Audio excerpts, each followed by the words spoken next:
morning, it's Tuesday. Let's start off with a moment of silence. Thank you, and now for the pledge. I pledge allegiance to the flag of the United States of America and to the republic for which it stands, one nation, under God, indivisible, with liberty and justice for all. Remember to treat people right and do the right thing. Today for lunch, we have mini cheeseburgers, fries, baked beans, fruit, ice cream sandwich, and milk. And don't forget, you can get your art supplies in the library. It's not too late to join wrestling. Practices from 3:30 to 5.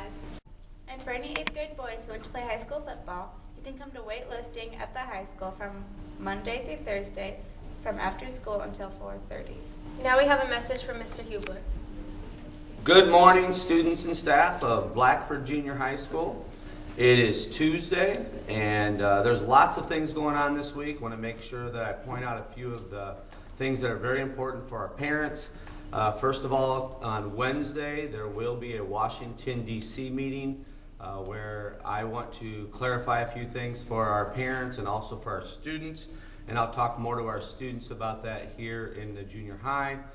But parents, when our parents come on Wednesday, I'm going to talk briefly about the Washington, D.C. scholarship, which I've talked a little bit to our students about this year on how to apply for that. Of course, there's certain criteria that is in effect for that, which I have said grades are very important. I want students with excellent behavior, and then of course attendance is going to be taken into account as well.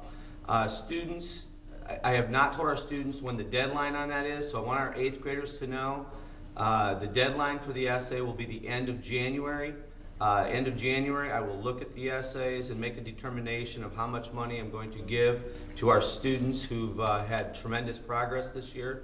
So again, students, turn those essays in by the end of January, and in February, when we start looking at final accounts due for Washington, D.C., at that point, I'll let you know how much money I'm going to put into your account. Also, I do want to talk a little bit about our athletic activities after school. I do like the support that our students come in and show when our basketball teams and and also let's go back to the fall when our football, volleyball teams, and even our cheerleaders show at the games. I think that they do a tremendous job, but I do want us to make sure that we keep that within sportsmanship. What I mean by that is I want you to keep in mind that we want to be good sports when we are representing our junior high school. I love the cheering. I love the excitement. I love the fact that we have the boys coming to watch the girls. We have the girls coming to watch the boys. I think that builds for a great school in terms of supporting each other. So I do want to talk about proper behavior. I really don't want you wearing your hats into the building. I really want not loitering. It means hanging out in the halls. If you're here to watch the game, then please come to watch the game and support the kids that are out in the court.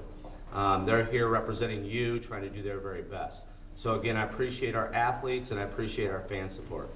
Also, a lot of our students don't know this, except for the classes that have been attending. We have had Christina Smeckens.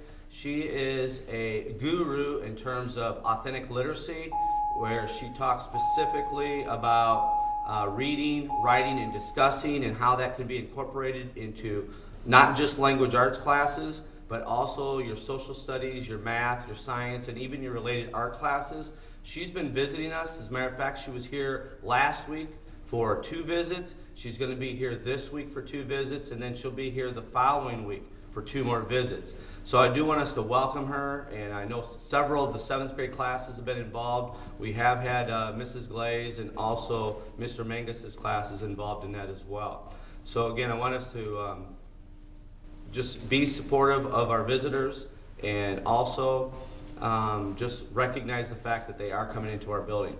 Finally, I'm going to keep this short and brief. I have a lot of things I want to talk to our students about. One thing I do want to congratulate our students is for the honor roll, and I talked briefly about this last week before we had our snow day off on Friday. So again, we had 119 kids that made the honor roll. 42 of those were straight A students. So I do want to keep up and encourage our 8th graders and 7th graders for the outstanding progress that they're doing this year. It really makes the school look great to our public. We have a great public image right now. Our students are making good choices, not just with their grades, but also with their behavior. And again, I am very proud and very impressed with the way we are going this year. That's all I have. Hope everybody has a great week. I will be talking to 7th and 8th graders this Friday about our Fs, and we're going to talk about how we can get those Fs, not Fs, into passing grades. Thank you. If you want to do the spelling bee, you can talk to Mrs. Glaze or Mrs. Jones. And it's not too late to join the swim team. Practice is 5:30 to 7 at the high school. Now for Caught Caring. Mrs. Hall helped a student who fell in the hallway. Thank you for watching WBJH News.